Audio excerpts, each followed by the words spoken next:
let's just summarize what we found so far. We have some series representation, some Maclaurin series representation. So all of these are centered at 0. In other words, the power that's being taken is a power of x, not a power of x minus a. Or if you want to think of it as a power of x minus a, it's where a is 0.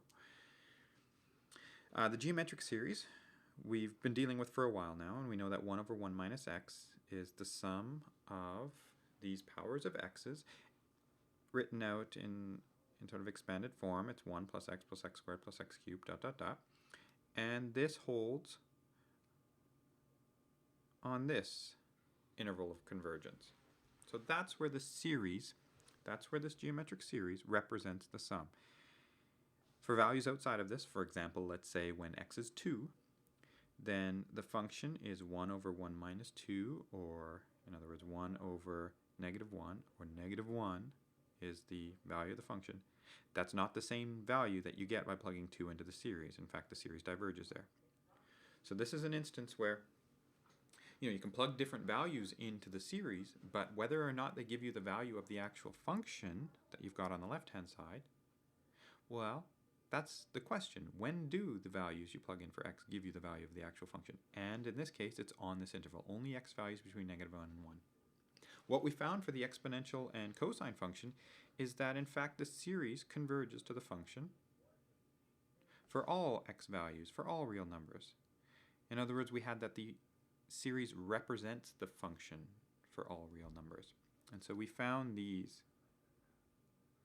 Well, the sine one we didn't work out, but it's actually very analogous to the cosine one. So we worked out these ones, that one and that one. We found that for all real numbers, the series converges to the function. So for all intents and purposes, whether we work with the cosine function or whether we work with the series, we're really dealing with the same thing. Plugging an x value into the series gives us the exact same value as plugging an x value into the cosine for any x value. We also had the series for arctan, which we found by integrating the geometric series 1 over 1 plus x squared, integrated term by term. That was in the previous section.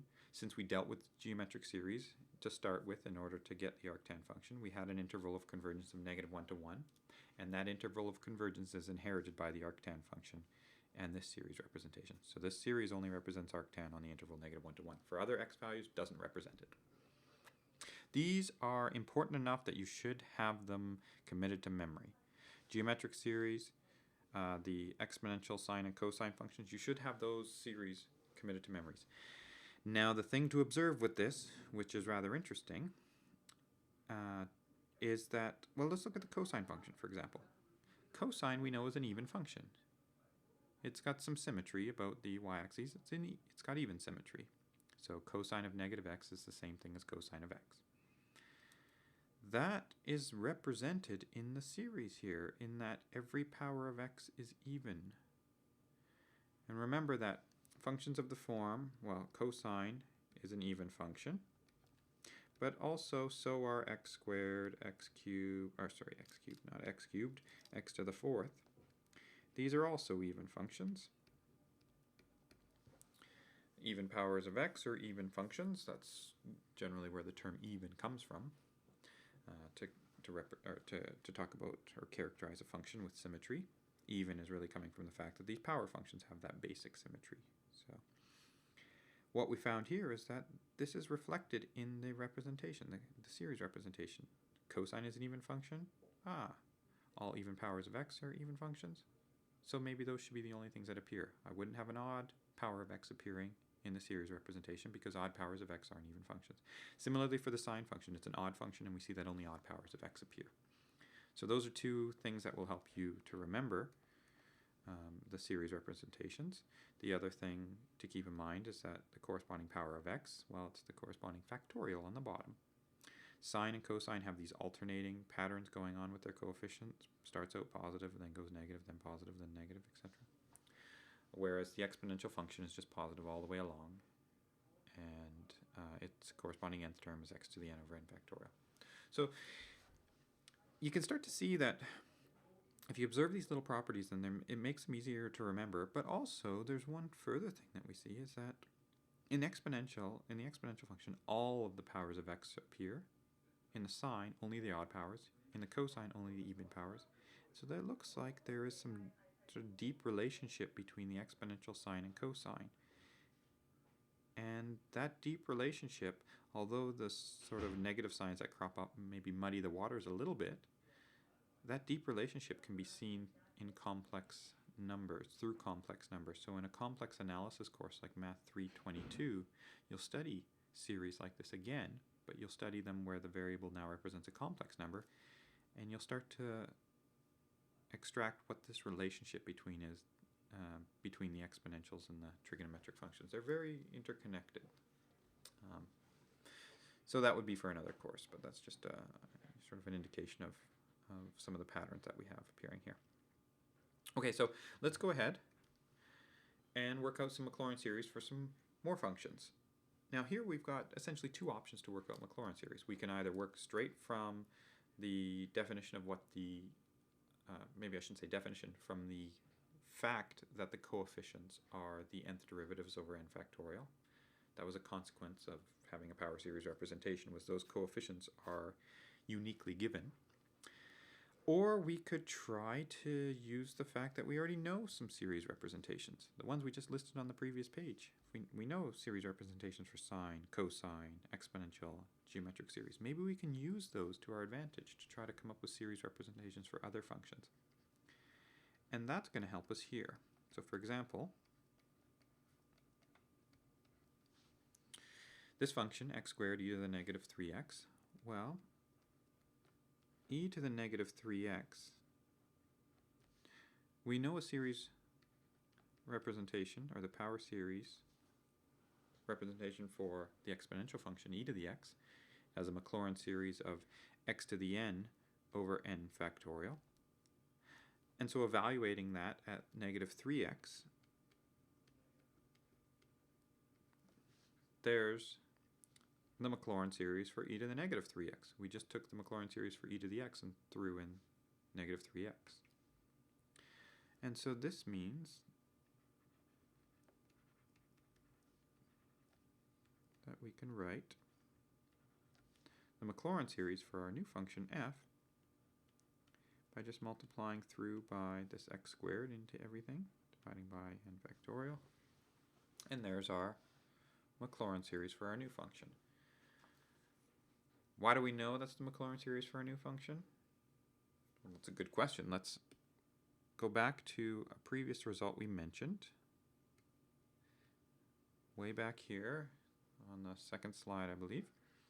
And we had a theorem that said the power series representation is unique. So if our function has a power series representation, then it's unique. Its coefficients have to be given by f, the nth derivative over n factorial. The key word here is it's unique. So no matter how you come up with it, you're going to come up with the right one, as long as you haven't made any mistakes. So whether you actually go and work out what the coefficients are, or whether you go and use an existing series representation and just fiddle around with that, you'll come up with the unique power series representation for the function in question. And that's what we did here. Rather than go to work on trying to figure out what the derivatives were, all these higher derivatives, and spot a pattern, we just used the fact that we knew a power series representation for e to the x. It converges everywhere. So I can plug negative 3x into it, and I still get convergence. Multiply it by x squared, still get convergence. And so this is our power series representation of f. We can do the same thing for the next one. Sine of x we have a power series representation for. It's negative 1 to the n. Only the odd powers of x survive. So there's a 2n plus 1 and 2n plus 1 factorial. N equals 0 to infinity. If I put inside the brackets here an x, then that's the power series representation for sine of x. But we want the power series representation for sine of x squared. So we can throw an x squared into that. So there's our power series representation. I probably should have indicated that here. This is sine of x squared. So our representation is 4n plus 2 over 2n plus 1 factorial. And so there we go.